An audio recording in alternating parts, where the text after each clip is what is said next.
অসুবিধা নাই, এটা খাওয়াই যায়। মানে আমরা অন্য মানে বাসায় আমরা অনেক কিছু খাই, হাড্ডিটা আমরা যেভাবে বাসায় চাবাই খাই, রেস্টুরেন্টে গেলে আমাদের মনে হয় যে হাড্ডি এটা কেন ছিল ওখানে, মানে এরকম বিহেভটা থাকে না। বাট বাসায় হলে বলে যে পাটা সোফার উপরে উঠায় চাবাই আরাম করে খাচ্ছে। হ্যাঁ এরকম আর কি। দেখছেন কেকগুলো সেট করে কাটতেছি, গ্রাম কত কম হচ্ছে। আর ওইদিন যে গরম গরম পারছিলাম বেশি। তবে আপু ওই দিন গরম গরম কেকের মজাটা আলাদা ছিল, সত্যি কথা। ট্রুলি মানে ওইটার টেস্ট আলাদা, এটার টেস্ট আলাদা, তাই না?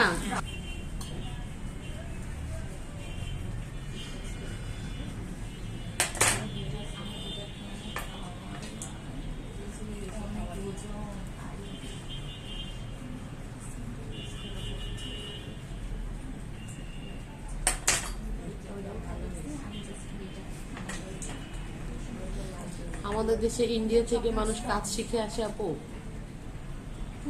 মানে এই যে বেকারির কাজ।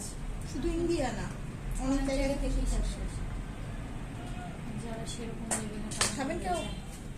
একটু আপু টেস্ট করবো, এটা খালি ভালো লাগবে না, কলাই লাগবে। তারপর টেস্ট করা ভালো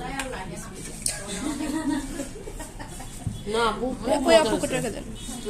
এটা কোনটা ময়েস্ট? না স্পঞ্জটা এটা এমনি মজা।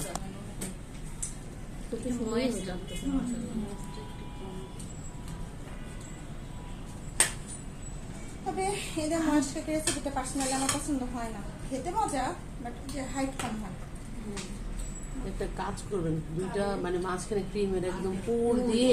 এটা আপনার রেসিপি না তাই আপু, ওইটা শেফস এন্ড ক্রাফটস এর নিজস্ব রেসিপি। আমি ভেবেছিলাম যে যে ইনস্ট্রাক্টর শিখাবে তার রেসিপি। কারণ হচ্ছে কি আমরা এখানে 6 জন 7 জন কাজ করি, এক একজনের রেসিপি যে আমরা জলা খিচুড়ি হয়ে যাবে। হ্যাঁ, তখন স্টুডেন্টরা কি করবে, কমপ্লিট করবে।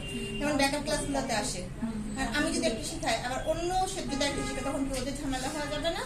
ইনস্টিটিউটগুলোতে রেসিপি একটাই থাকে, এখানে আমাদের রেসিপি দেওয়ার মতো কোনো থাকে না।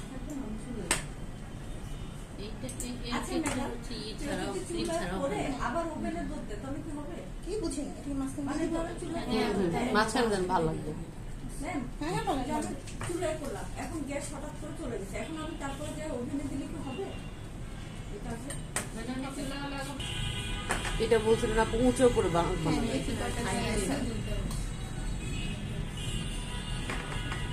পিন নিয়ে একটা কেক হবে, অথচ ওজন অনেক হবে।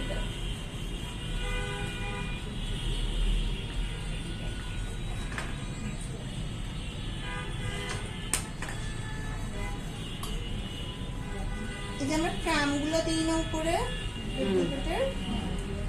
এটা কেকের এটা দিয়ে আমরা জাস্ট একটু ড্রাই করে নিব জিনিসটা। হ্যাঁ,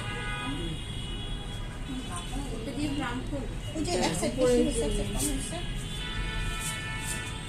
ওই যে উপরে যে ক্রামগুলো দিয়ে